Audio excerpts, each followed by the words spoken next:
Nirasya sarva sandeham akikritya sudarshanam prakashita rahasyam tam bhajami gurumishwaram. Itam Shri Radhika Prananatha Padasarojayo Yena Premanubhutyasha Dattam Tam Shri Gurum Bhaje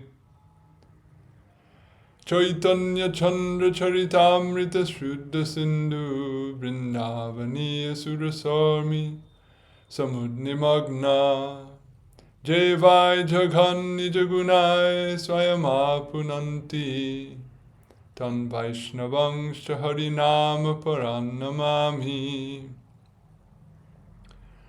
Namo Mahavaranyaya Krishna Prema Pradayate Krishnaya Krishna Chaitanya Namne Gaura Tvishe Nama Jayatam Surato Pangor Mama Mandamater Gati Matsarvasva Parambojo Radha Madana Mohano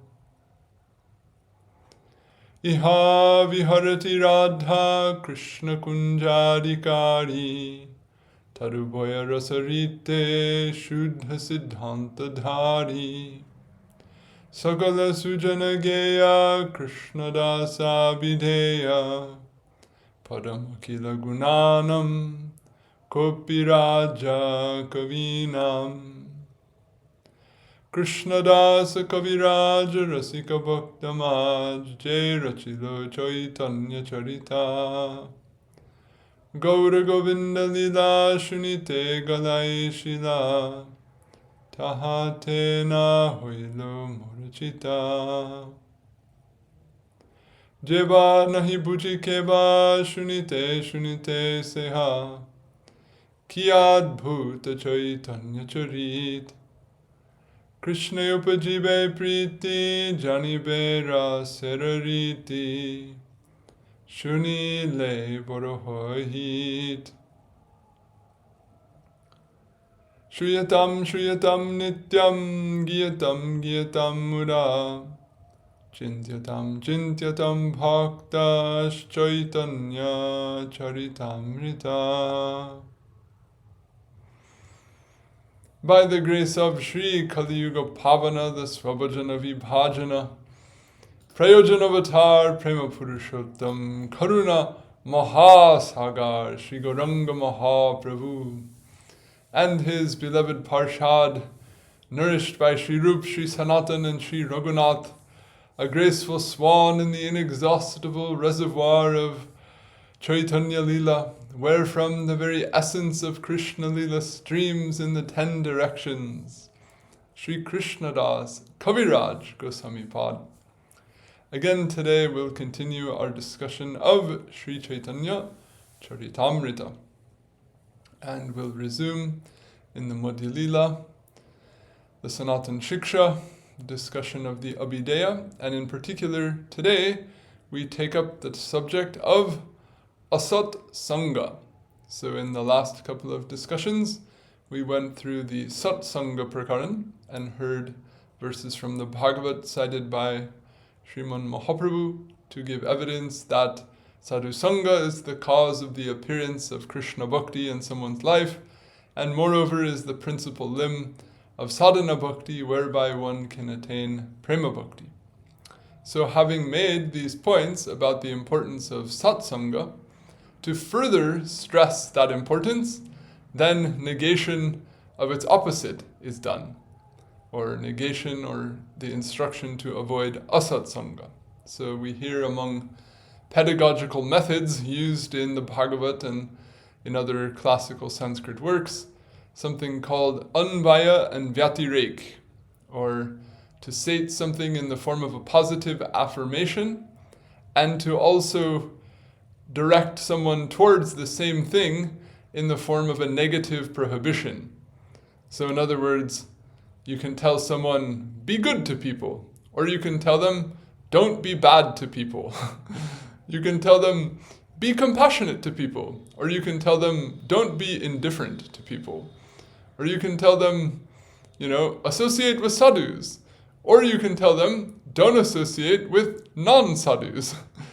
So the thing that's being pointed at by all of these statements is, in one sense, something in between, or it's this ideal behavior wherein someone fosters what is good and also does so without a mixture of what is antithetical or unfavorable to that. So to both cultivate and have the positive in a rich manner, and also to be free from the absence of something contaminating is also essential, because they have this statement, I forget it now. I've never found it in, I don't know what source it comes from, but what is it? How does it go? Vaishnavo Mukodgirnam. I can't remember. Anyway, it says that to hear even Harikatha, if it is, polluted, so to speak, by some ill intent or by some antithetical import, then it's as if drinking milk that has had poison dropped into it. So, in other words, to say, you might have something great, like a pot full of milk, but if there's even a little wine or a little poison in there, then you can't offer that. So, similarly, it's good to have things that are good, but sometimes it's more important to negate the problematic element, even more so than increasing the volume of the positive side. So in that sense, we need both to associate with sadhus and to avoid Asat-sanga, because if we do a lot of Sat-sanga, but then we keep up the Asat-sanga as well, then we won't succeed in actually becoming Sat. So this is the structure. So today we'll take up this topic of avoiding Asat-sanga.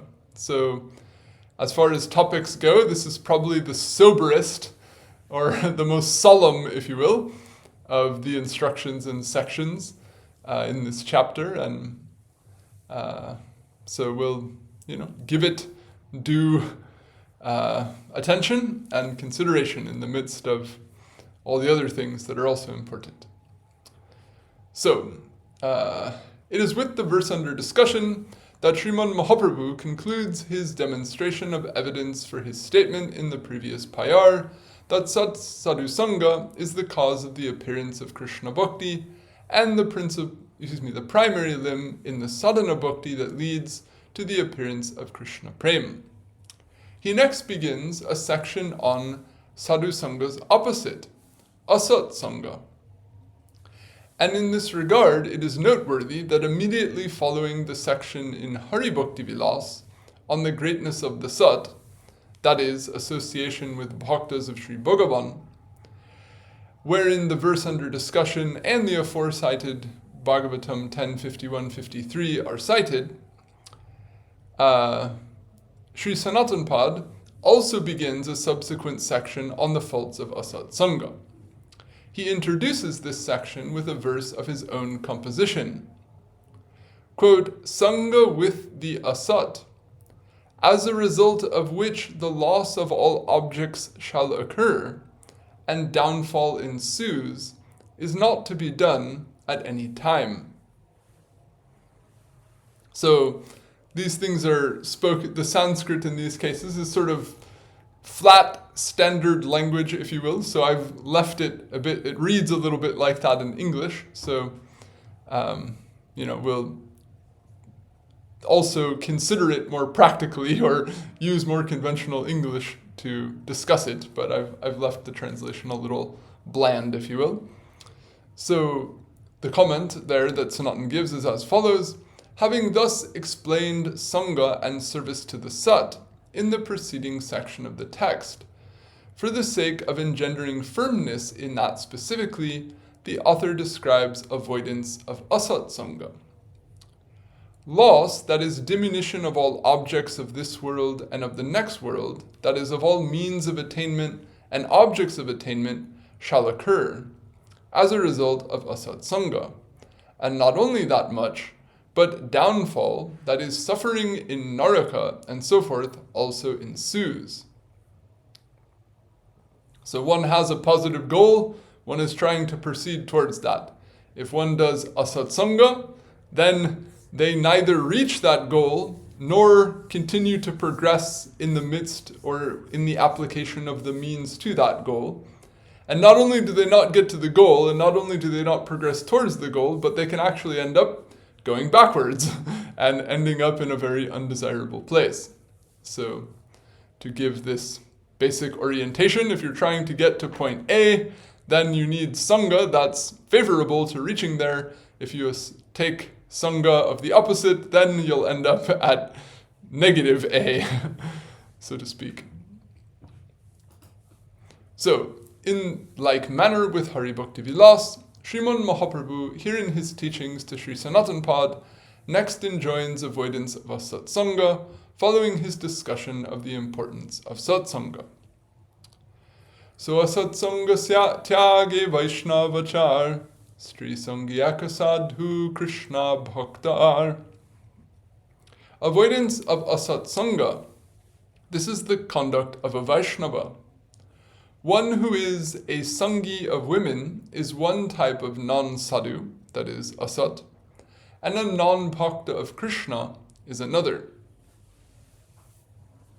So, I've got a little bit of extended discussion on this point because there's many things I think that are important to grasp and also some important references in this regard. So, pardon me for going a little long on this one, but I think there's some important points to be made.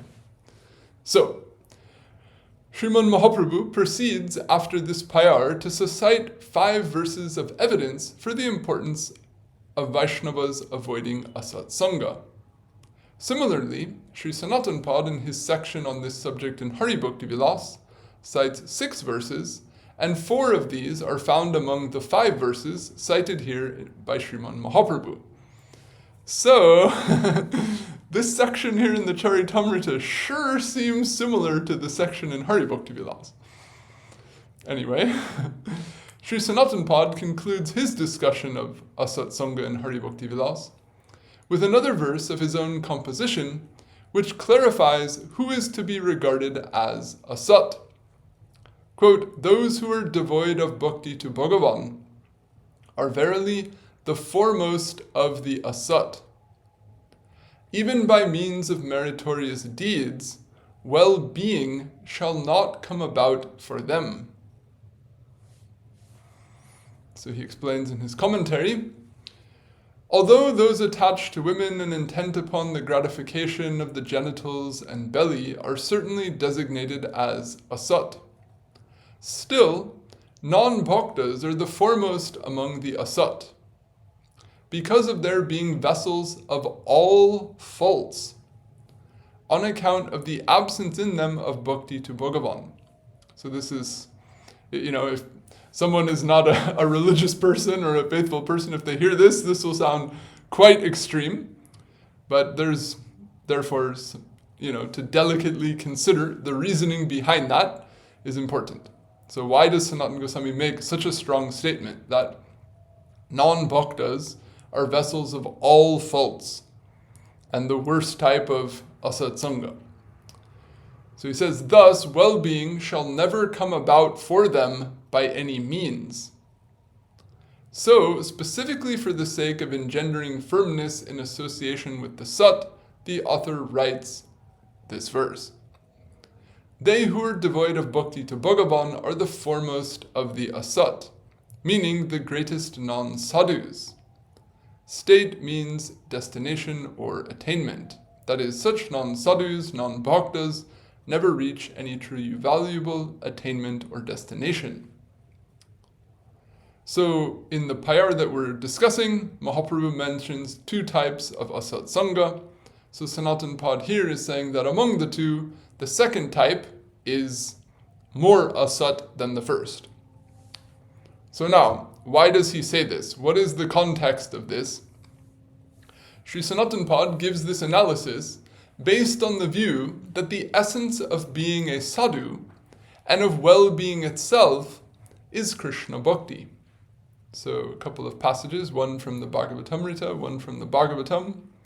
Sadhutva, or the state of being a sadhu, comes about only by Krishna Bhakti. since that is the supreme sadhana, and by that the supreme goal, Krishna's 2 lotus feet, is attainable.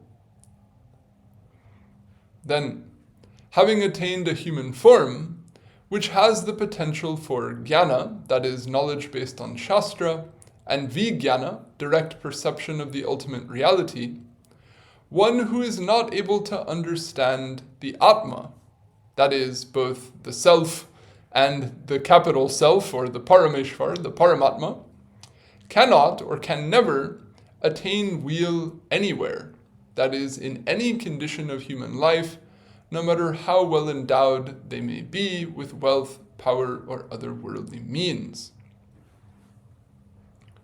The conclusions stated in this, these verses, are drawn from the understanding that being a sadhu and existing in a state of weal mean being aware of and adherent to sat, that is, truth, or reality. So sadhutva essentially means being steeped in or connected with what is sat. So now Sanatana Gosvami's viewpoint here is that sat is Krishna. So the state of well-being, the state of being a sadhu, mean being aware of and adherent to sat. And Sri Krishna is the very essence of sat, as per the praises offered to him by the Devas when he first appeared in the womb of Devaki. So this is a fairly well-known verse.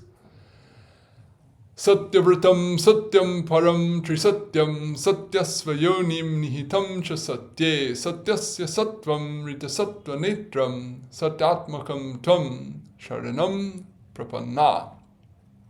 We take shelter in you, he whose resolve is truthful, he who is the supreme truth, he who is truth in the 3 phases of time, he who is the cause of truth, he who is situated in truth, he who is the truth of truth, he who is the upholder of honesty and truthfulness, he who is constituted of truth.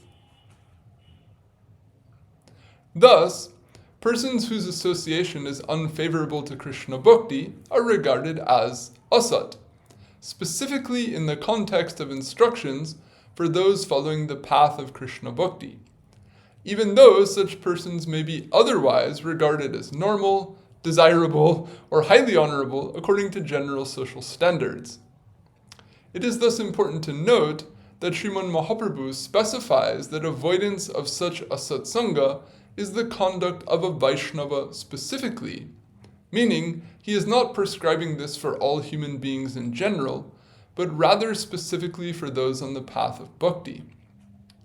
The tippani on this payar also specifies this, where it says, he describes the conduct of a bhakta of Bhagavan. So, Asat-sanga tyag a Vaishnavachar. The implication of this specificity is that avoidance of such association is not to be expected or inculcated in others who do not have eligibility for such instructions, that is, who do not have shraddha in the path of bhakti specifically.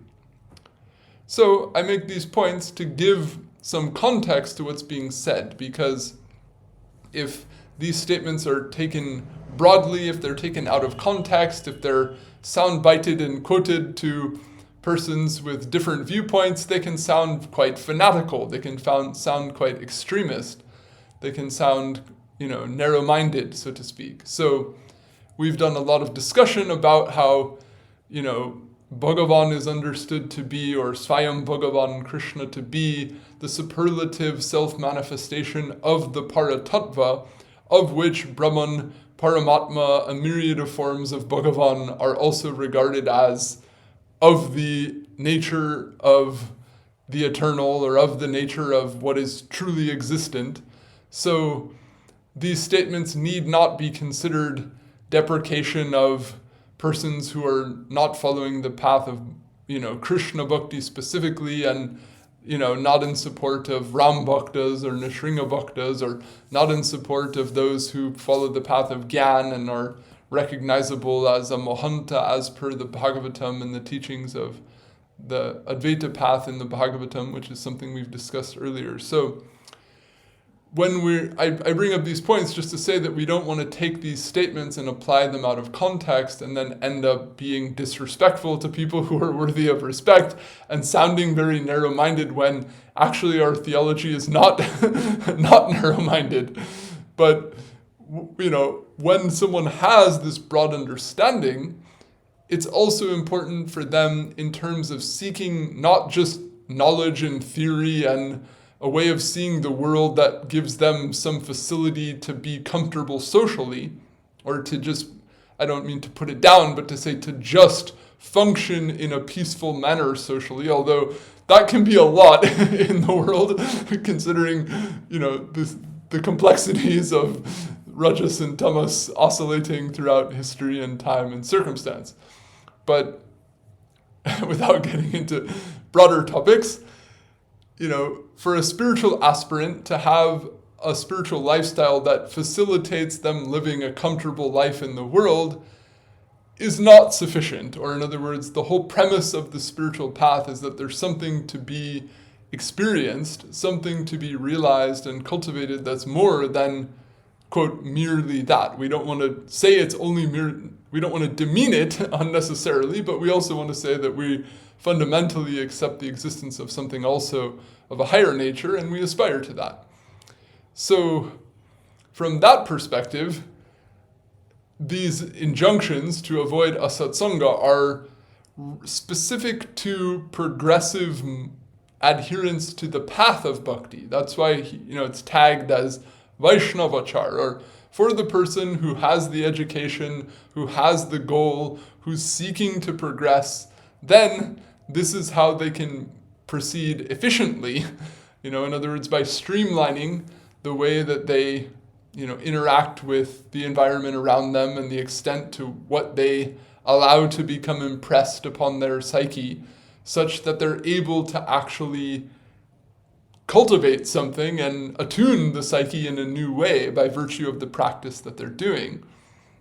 So this principle is something very important, but it's also something delicate because we don't want it to, as I'll get into in a minute, also become something that can lead to our own detriment in the name of trying to be strongly adherent.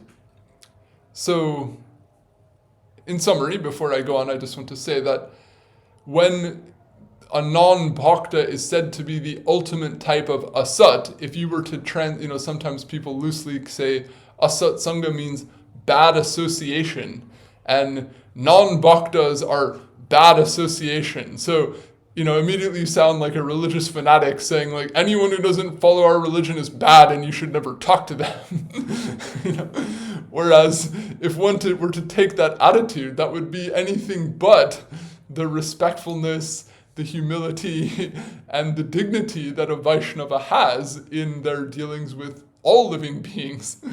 So, how exactly also where we want to apply these principles is something that I'll get into in a minute. But to say that this is a matter of orientation, and the notion of sat, or the notion of good and bad, is all specific to the specificity of one's attainment. In other words, when one specifies the goal, then many things that might otherwise be honorable, respectable, fine, so to speak, are still kept out of the scope of focus simply because they're not most efficient or conducive to what one seeks to achieve. So it's in that respect that this designation of asat is coming, so to speak, but not necessarily in a full scope or in a way that we want to then just blanketedly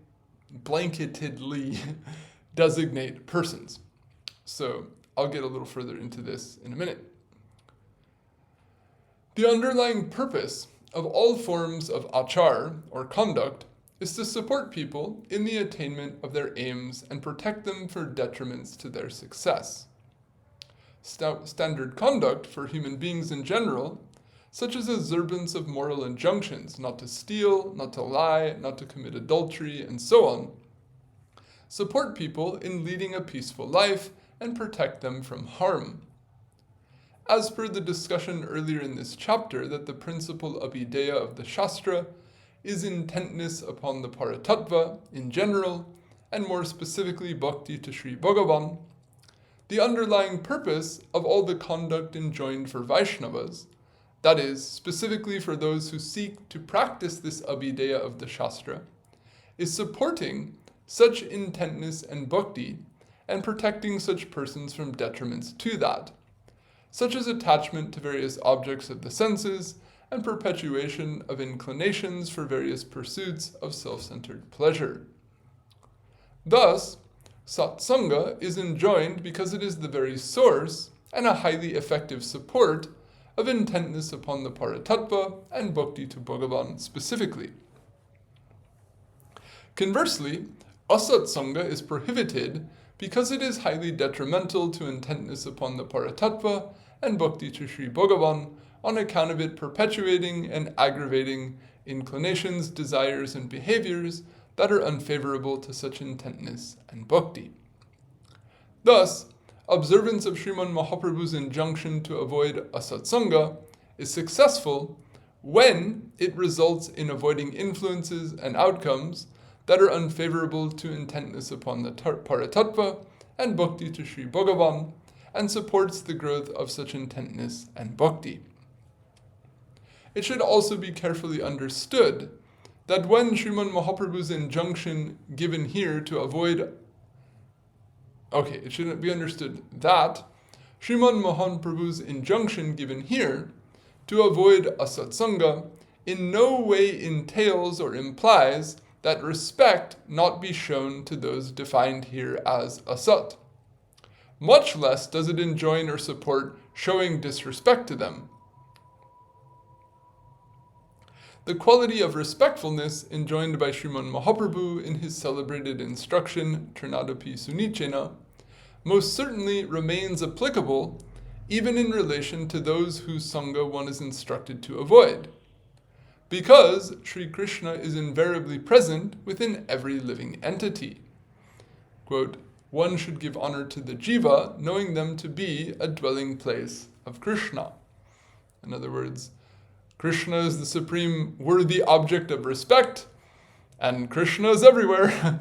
Therefore, everything is to be shown due honor by virtue of Krishna's presence therein. This is something we discussed at length in our classes on the Shikshastakam some time back, and is a very, very, very practical, useful, spiritual point and outlook. Thus, although the sangha of the asat is to be avoided, that avoidance should be done tactfully. As we hear elsewhere in the Chaitanya Bhagavat, offering obeisance, or more broadly courtesy, to everyone, this is Vaishnava Dharma. One who has no affinity for this is just a Dharma flag bearer, which sounds a little funny in English, but it's a saying within the native context of the language, meaning a pseudo-follower of the Dharma who merely makes a show of following it, but actually does not follow it at all. In other words, if someone runs around with a flag promoting some cause, but doesn't actually do what that cause is, or actually represent or actually embody what's being said, then that's, a way of referring to someone as a hypocrite or a person who has good, ample opportunity for improvement. However you want to put it. So, to say that, in this way say that this is a defining feature of Vaishnava Dharma, that respect, courtesy, kindness to everyone.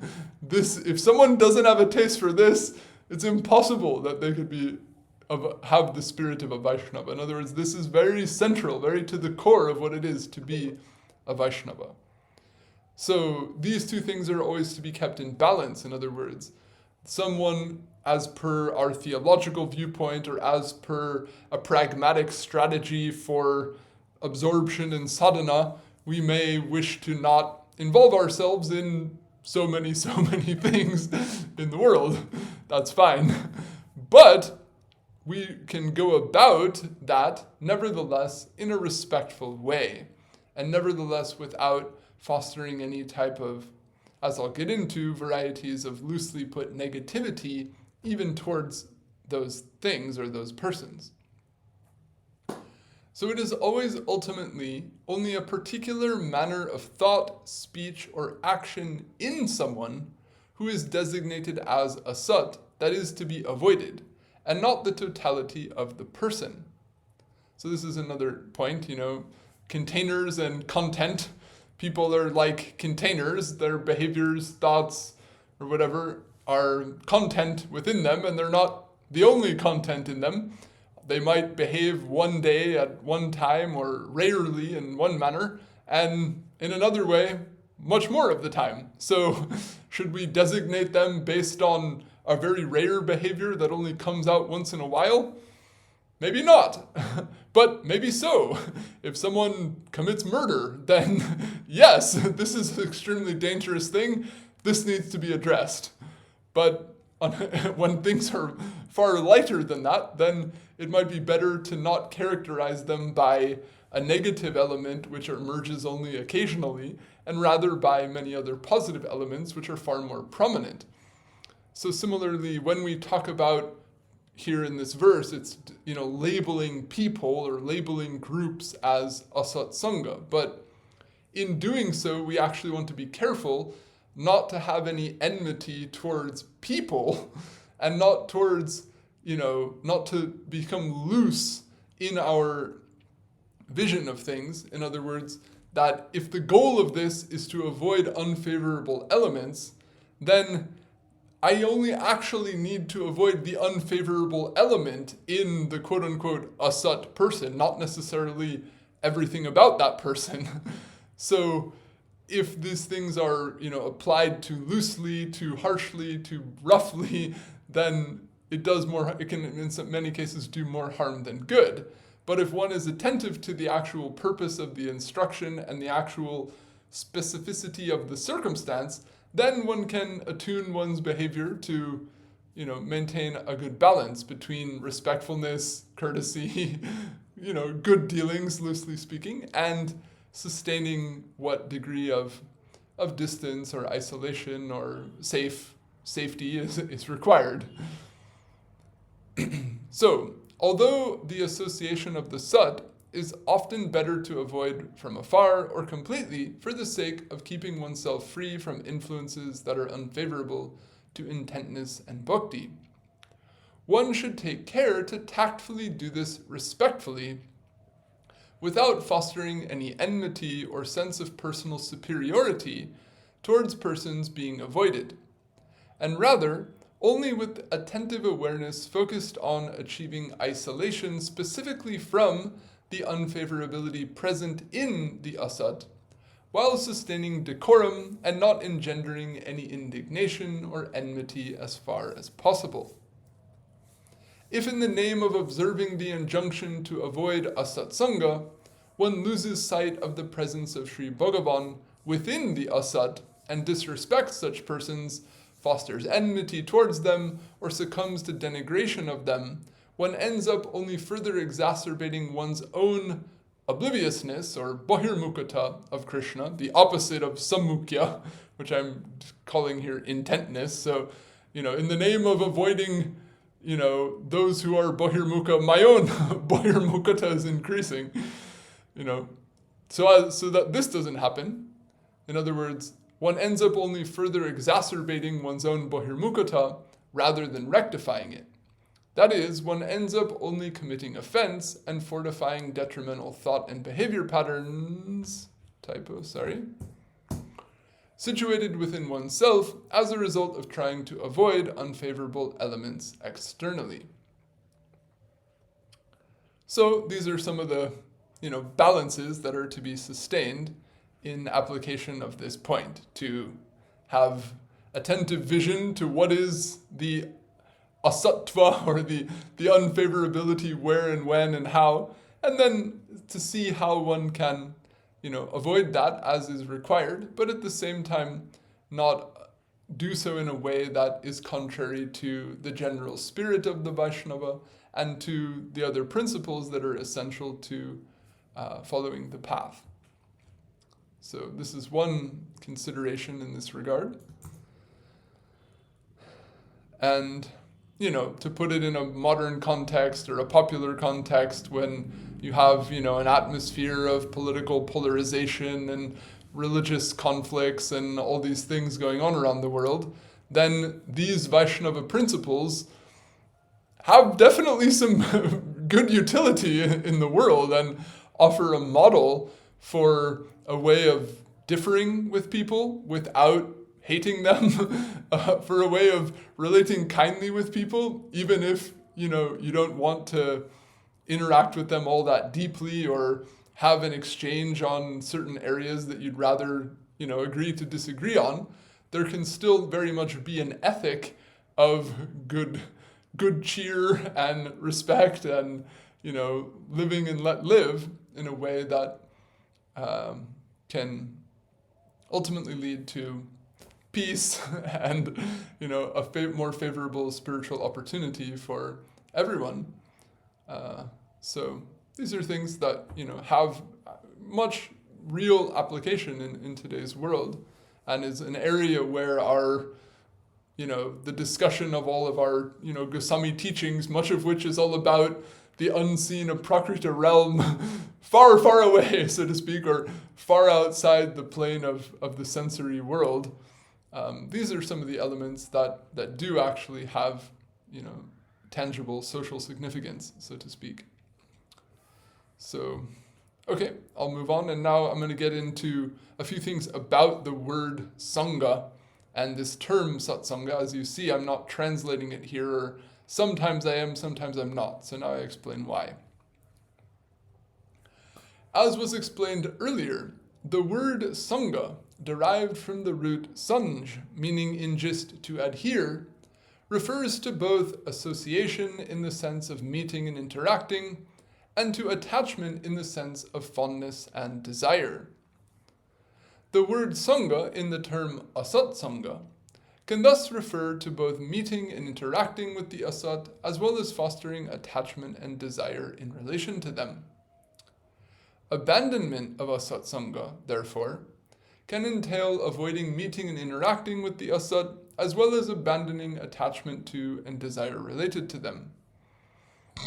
The latter sense is more fundamental and essential, since, on the path of bhakti, attachment to any object other than Sri Bhagavan and bhakti is directly contrary to the aim to be attained by means of sadhana bhakti, namely bhava, pure uttama bhakti, that is anyabilashita shunya, or free from desirousness of anything other than Sri Bhagavan and bhakti to him.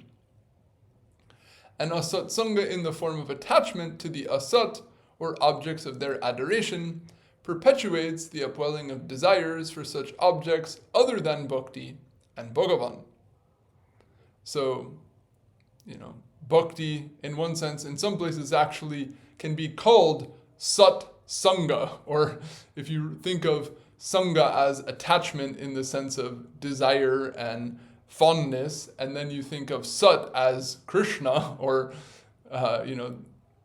just that, as we discussed earlier, as per that verse in the, Garbha-stuti, then sat-sanga equals Krishna bhakti. So asat-sanga would be the antithesis of Krishna bhakti. So when the sanga is interpreted in that way, then it's understood that this literally is the opposite of what one is seeking to do and what one is seeking to reach. The former sense of the word sangha in the term asat-sanga, however, is also practically significant, since it is through meeting, interaction, and the like that attachment and desires are engendered.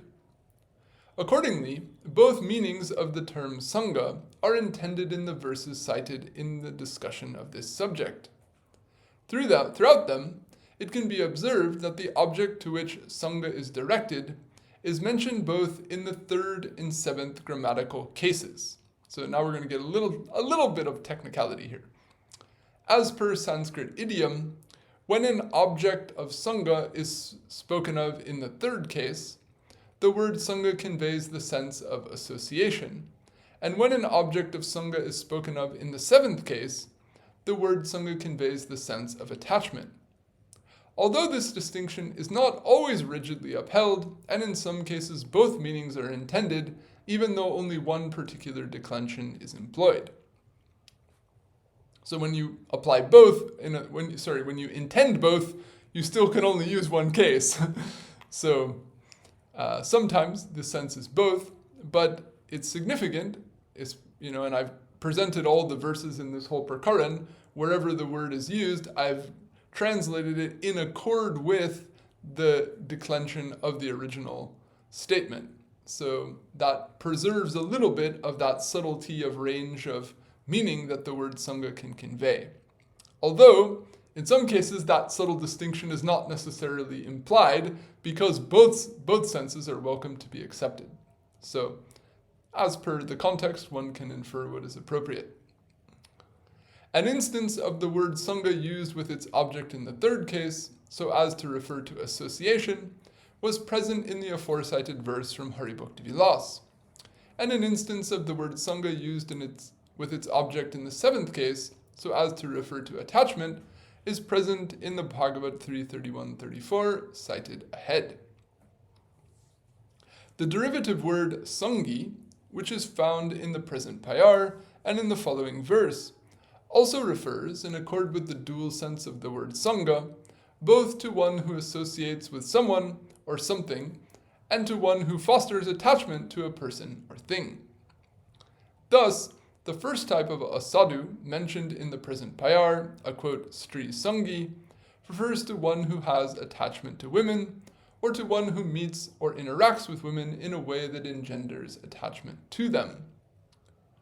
The words Sangha and Sangi have been left untranslated in this section, so that both senses that these words can convey can be grasped by readers, where they are both applicable, while prepositions used in connection with the word will reflect the case endings of Sangha's object, meaning with will be used when the object is declined in the third case, and the primary sense of the word is association, and to will be used when the object is declined in the seventh case, and the primary object of the word is attachment. Okay, so now we'll talk about gendered language, which is also an important topic in modern society. It should also be borne in mind in regard to the term Sri Sangi that Sanskrit texts have regularly used male pronouns and words with masculine case endings to refer to human beings and living beings in general since antiquity. And they have also spoken of, quote, women as Asat-sanga in no uncertain terms. All such instances of gendered language are known in Sanskrit hermeneutics as upalakshanas, or indicators. That is, words that function as indicators of a category to which they are meant to be inferred from context to refer to and belong to. The intended meaning of such words is thus to be grasped by means of what is known as ajahat svarta lakshana vritti. That is, the indicatory function of a word, whereby it acts as the signifier of a contextually implied category, while also not giving up its own literal meaning, since it refers to all members of the category it belongs to, including itself. That is, the member of the category chosen by the speaker to serve as the indicator of the category. Thus, in the case of, quote, a Sangi of women being called a non-sadhu, the intended meaning is a Sangi of anyone of any gender that may be a cause of unfavorability for someone following the path of bhakti, as may be the case in each individual application of the injunction, which in some instances will indeed be a Sangi of women, and in others not. A classical example of such speech in which a listener is expected to interpret a word as an upalakshana rather than literally as a singular or specific object is as follows. Kake bhya dhari rakshatam. Protect the yogurt from the crows. When a mother instructs her son in this way, she does not literally mean only crows, but also means any other animal or entity that might spoil a pot of yogurt by any means. Yet she speaks only of crows because they happen to be the most likely animal that may come to eat and thus spoil the yogurt. If her son, after hearing her instruction, were to just sit by and watch as a cat came up and started eating the yogurt, thinking his mother only wants him to protect the yogurt from crows and not cats, then the boy's mother might well become frustrated that the boy did not understand what she meant, even though he clearly understood the literal meaning of her instruction and followed it. Similarly, the designation of a Sangi of women as a non-sadhu in the pyre under discussion is not meant to refer only to someone who fosters attachment to women that is unfavorable to bhakti for themselves and others, but to all who foster any form of attachment to anyone of any gender that is unfavorable to bhakti. And more broadly, anyone who fosters attachment to any and all objects of the senses that result in unfavorability to bhakti. So you can also say Stri is an upalakshana as well. In other words, why only speak about, this matter of sexual attraction? Because that's one of the most prominent types of attachment. But does that mean that attachment to money, attachment to power, that's all fine? In other words, if you're not attached to women, then you have no Asat-sanga, even if you're full of greed and addiction and all these other things. It's like, no. So this is also meant to be implied in a broader sense. So that's the last point I make here. Where did I go?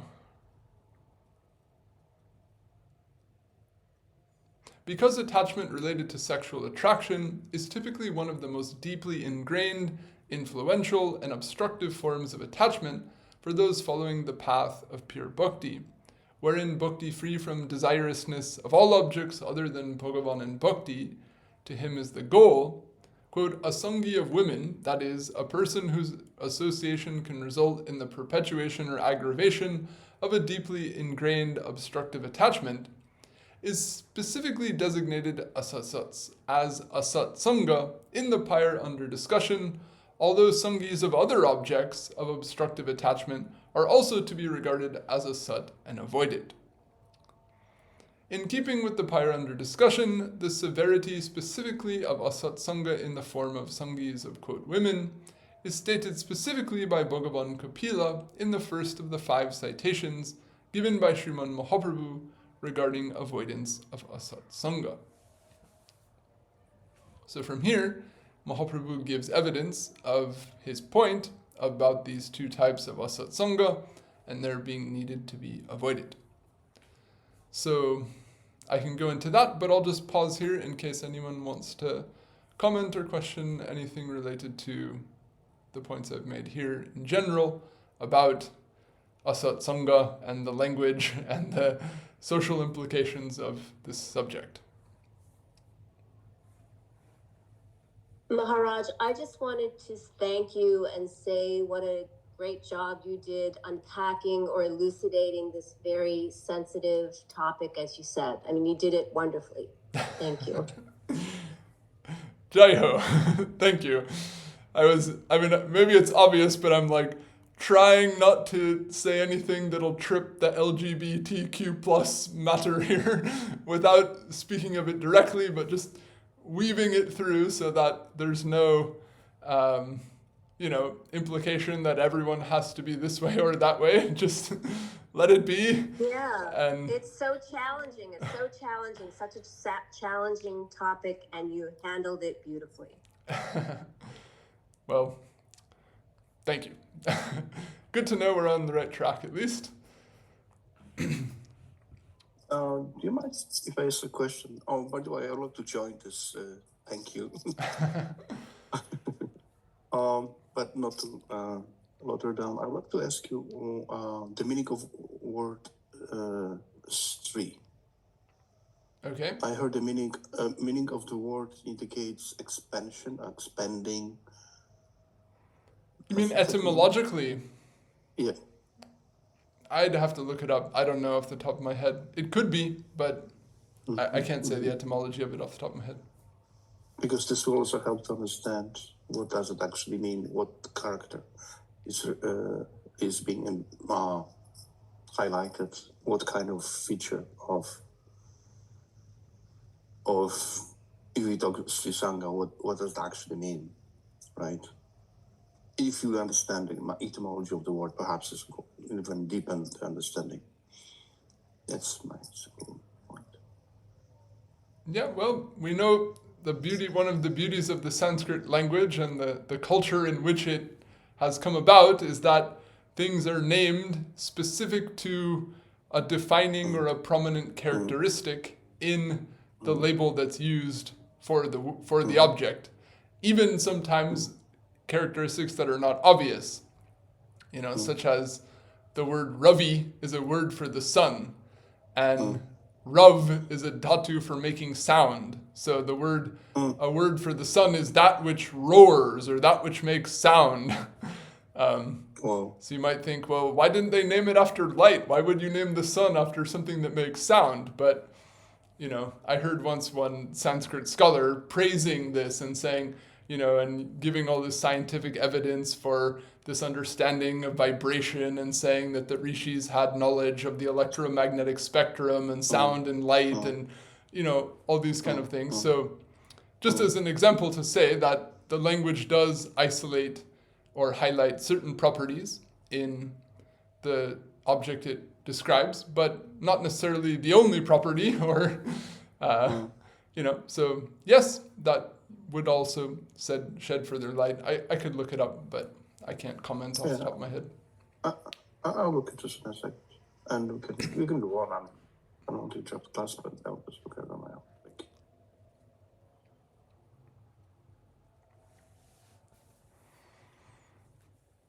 Thank you.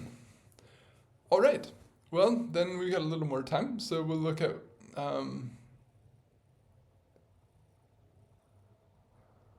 the first verse from the Bhagavatam. So hopefully, with some ground laid, then some of these statements that we get into are, what sometimes devotees call heavy statements of the Bhagavatam, which don't go over, lightly in popular society. So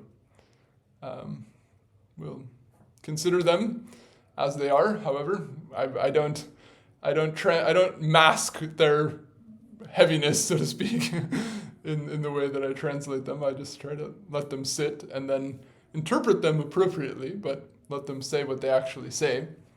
So, one's delusion and bondage shall not occur so severely as a result of extensive sangha with anything else, as a man's delusion and bondage do as a result of sangha with women, and as a result of sangha of sangis of them. So this is also a point. In other words, a reductive interpretation of the previous payar, you would say, non-bhaktas and Sri Sangis, they're Asat-sanga. But Sri Sangha, association with women, that's not a Sangha, that's not Asat-sanga. That would, someone might, try to twist that out of the implication of the previous statement. But here, when Mahaprabhu cites this statement, then it's obvious that that's not the intent. Rather, the point is that the Sri Sangi Sangha is even more problematic than the Sri Sangha. That's why Mahaprabhu mentioned only that part, but not to limit it to, or not that these two categories are the only forms of Asat-sanga. So that's, in gist, what we get from this citation. But let's just look at the commentaries. So in some editions of Sri Caitanya-caritamrta, this verse is cited after the next two citations in the text, which are the two verses preceding the verse under discussion in Srimad Bhagavatam itself. Sri Samipad and Sri Jivapad comment on this verse as follows, quote, as bondage occurs as a result of the sangha of those who are sangis of women, so it shall not occur as a result of even the extensive sangha of anything else. Meaning, nothing produces greater bondage than the sangha of sangis of women. And, quote, he shows the fault of the sangha of women, specifically na tata. The term sangha here is that constituted of talking about them that is, and the like, with an inclination related to them.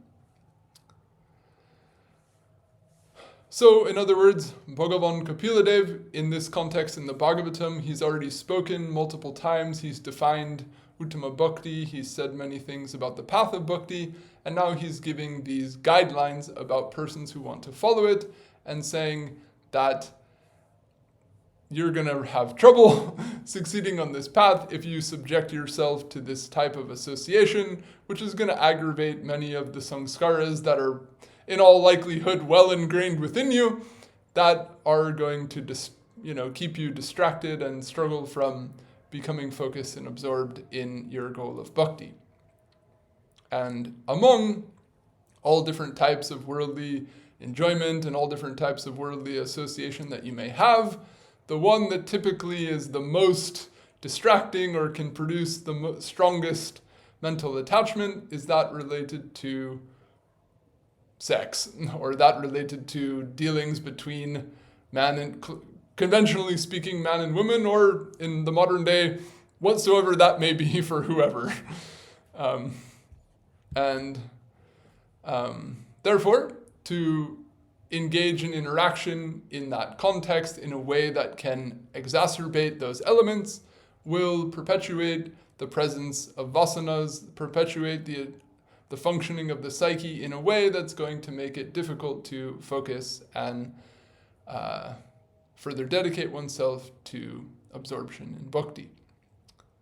So there's a verse, I'll just finish here quick. There's another verse spoken by Krishna in the 11th canto, which is identical to this verse spoken by Kapiladev in the 3rd canto, except one word is different.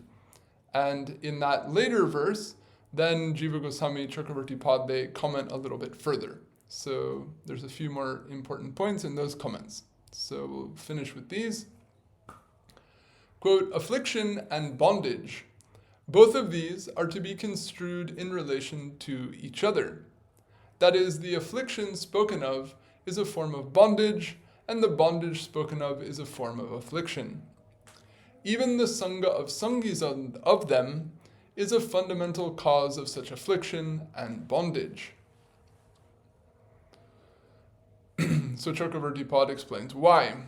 Regarding, as a result of the Sangha of Sangis of them, certainly extensive effort is to be taken in regard to avoiding the Sangha of Sangis of women, since modesty and one's own prestige are tarnished as a result of Sangha with women, whereas generally they are not tarnished as a result of Sangha with Sangis of them.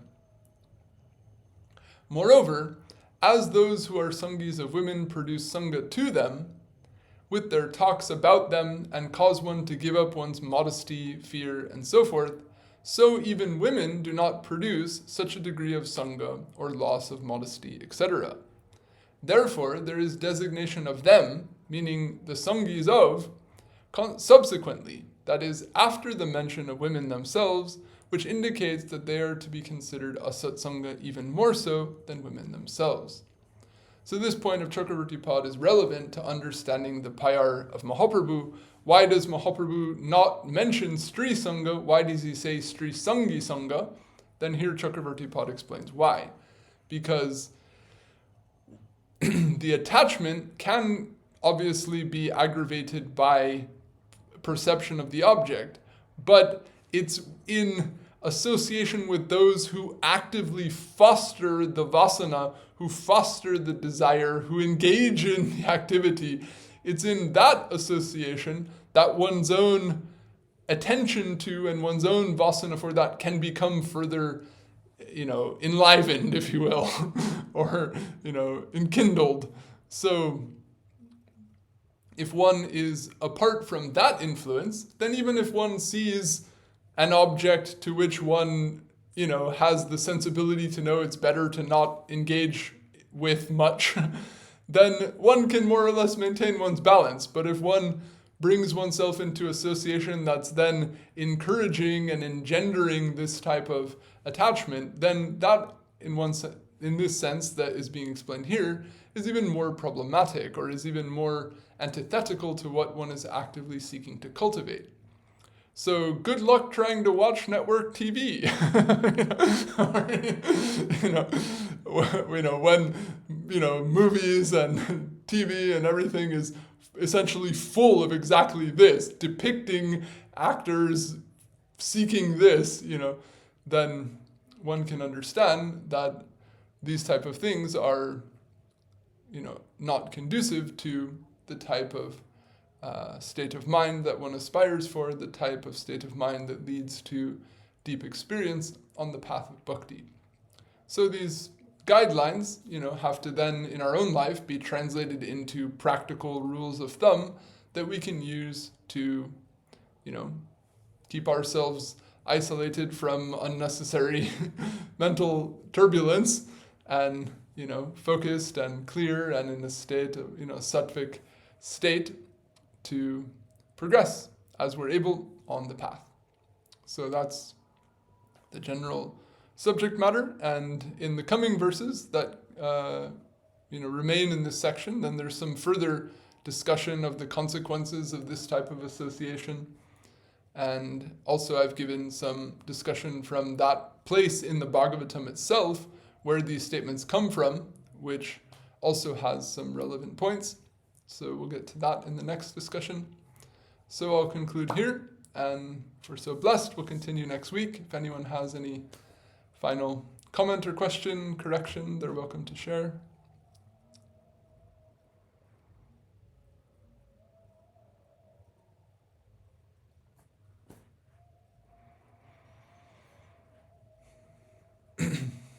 So I just looked up quickly, and Sri actually, in general, word Sri refers to Shakti or Bhagavan in most cases, and also etymologically it means to hold or to spread.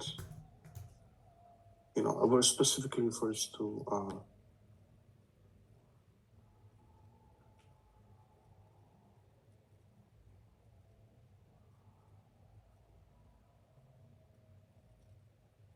Sorry, it sounded like did you cut off? Like he was still saying something.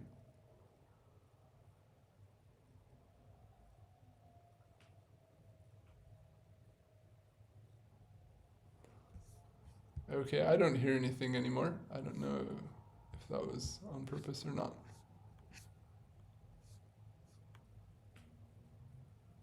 I was muted. I don't know why. There we go. So Oh, you're muted again.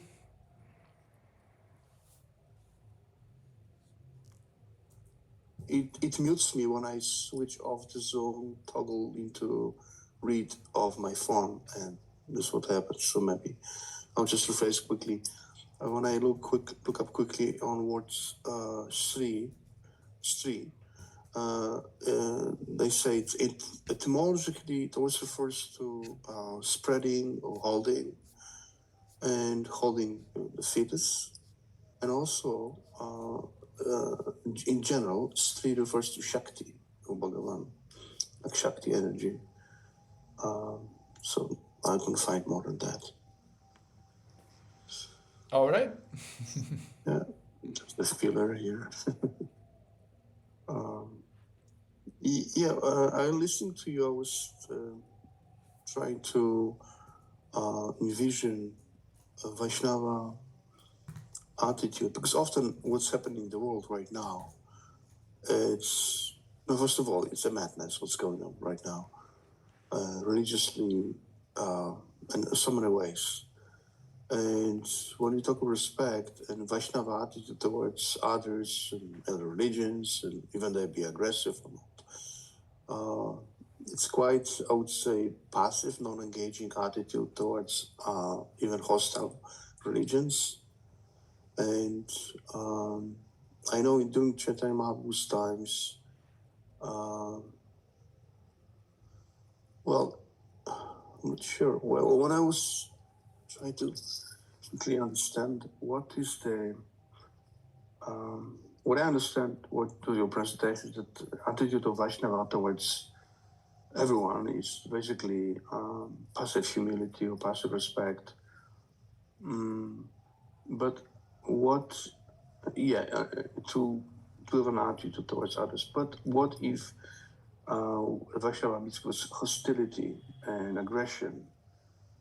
And what do our acaryas address this point? During Mahaprabhu's times, there was also aggressive behavior towards Vaishnavas from other groups, and I was wondering if there is if acaryas address that point in reference to respect. Would you be able to highlight that? Well, I mean, the principle that I was speaking to is that even in the context of hostility and in the context of managing that hostility in a practical way, there is an importance of simultaneously maintaining that clarity and non-enmity internally. In other words, the Vaishnava attitude is not necessarily that there's no scope for self-defense or there's no scope for even preemptive measures to ensure that there is order in society or a lack of abuse or a lack of exploitation of others, but mainly most of our teachings are spiritually oriented, so they're giving the spiritual side of how a variety of nitis might be applied according to circumstances, and how one's spiritual orientation and balance is to be sustained in the midst of how it is that one wants to go about practically managing a situation.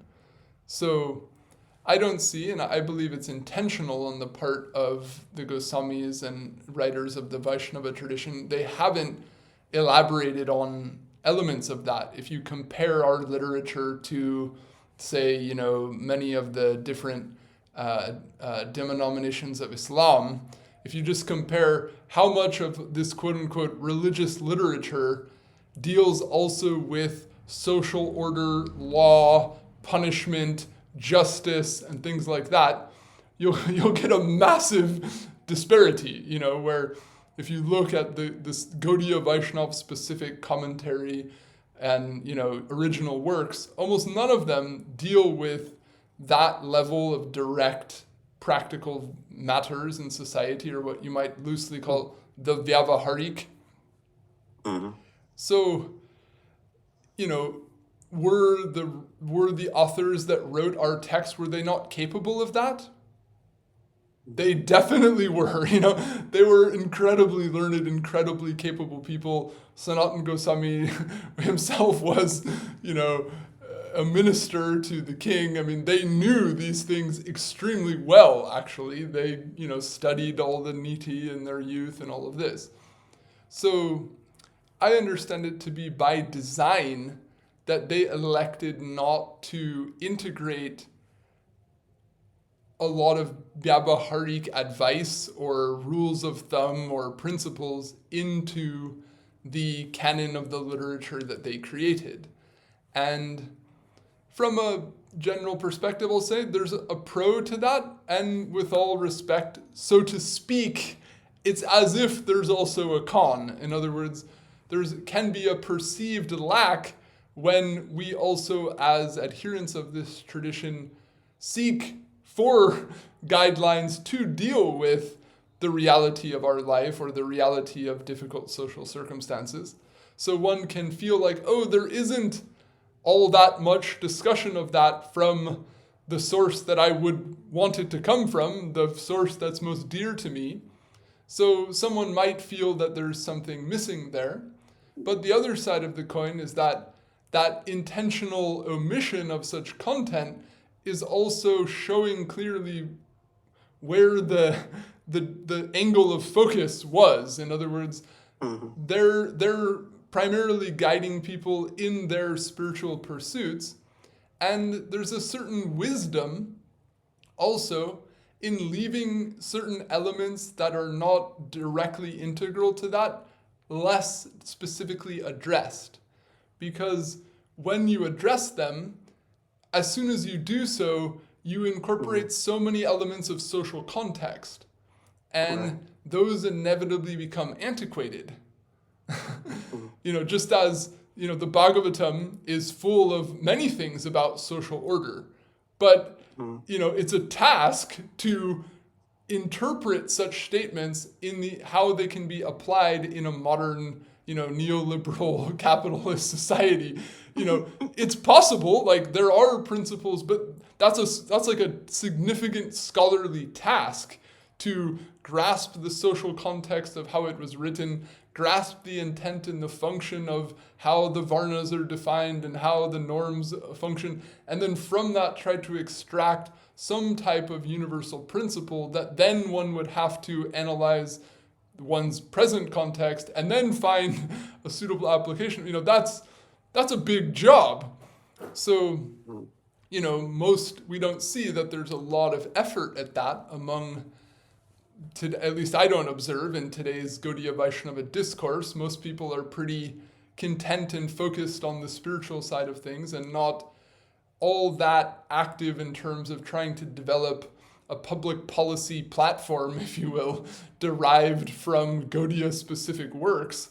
Although I wouldn't be opposed if people who had the necessary education and caliber made the attempt. I can't say it's my cup of tea or something I'll be signing up to join the committee on, but it would also be good. I mean, it would probably bring out some valuable insights and some valuable contributions.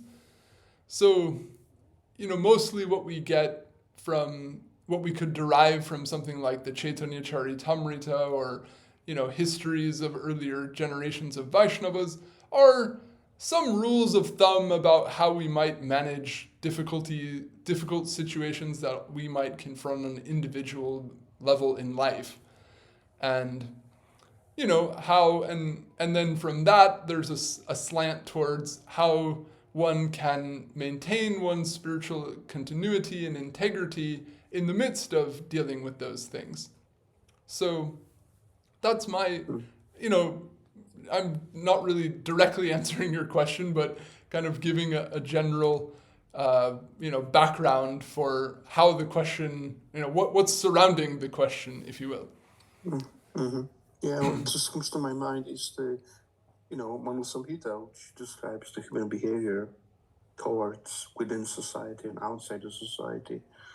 And I'm sure it addresses also hostility and aggression and how to deal with that. But that means that you talk about, Vedic society, which really, practically speaking, doesn't exist. And what comes to mind also is that this is what I heard from interaction with late Jagadananda Dasji, because he was expert in Gaudiya history. He himself claimed to know a lot about history of Gaudiya Vaishnavism, pre-Mahaprabhu and post-Mahaprabhu, and all in and out. So when he was sharing his information about King Prataparudra, who was expert fighter. So before meeting Mahaprabhu, he heard of Mahaprabhu while he was in a battlefield fighting with Muslims, and he was very powerful. He was always winning, pushing them off. And when he met Mahaprabhu, he started losing. And lost the courage, the virya that comes with the kingly life. Just a remark. I just want to throw in here, just because I spoke to Jagadananda in this regard. Maybe this will add to some discussion.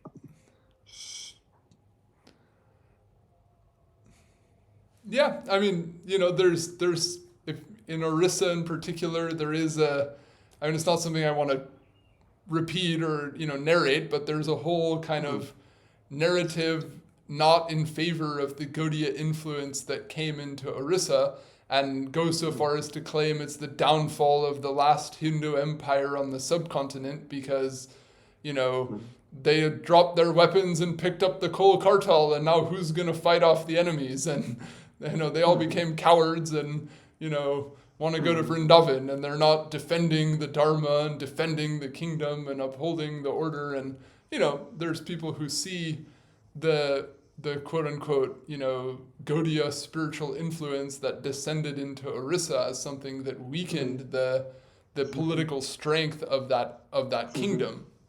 So now if we go further on that, it's just going to get into a bunch of historical analysis, and maybe we could do that at another time in another context. But everything comes with a pro and a con. I'll just say that when someone becomes enlightened and greatly pleases Krishna, they also maybe walked away from some other people in their life that lost a friend or a father or a brother or a sister or whoever. So as soon as you do anything, there's a shadow of that. There's a consequence of that doesn't favor all equally well, so to speak. Although broadly speaking, and according to spiritual principle, we say that those who satisfy Bhagavan satisfy the root of the tree, whereby everyone is satisfied. And spiritually, that's true, but practically speaking, not everybody perceives that. And how is it actually happening, right? You may have to have actually direct experience that this actually happens, right?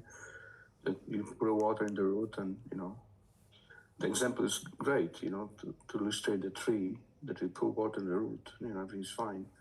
But how do you see this in practical life, in devotional life? That's difficult to trace. And also remember that, first of all, I would like to throw the point because... could you and I just continue this conversation? I don't want to keep everyone. We're quite over time, and I just don't want to make any inconvenience anyone. So if anyone wants to sign off, please feel free. I'm saying to the group, and we can continue chatting just since we're kind of on other topics at this point, if that's all right. Okay. All right. So Vaishnavebhyo Namo Namah. Okay. Thank you. Vaishnava.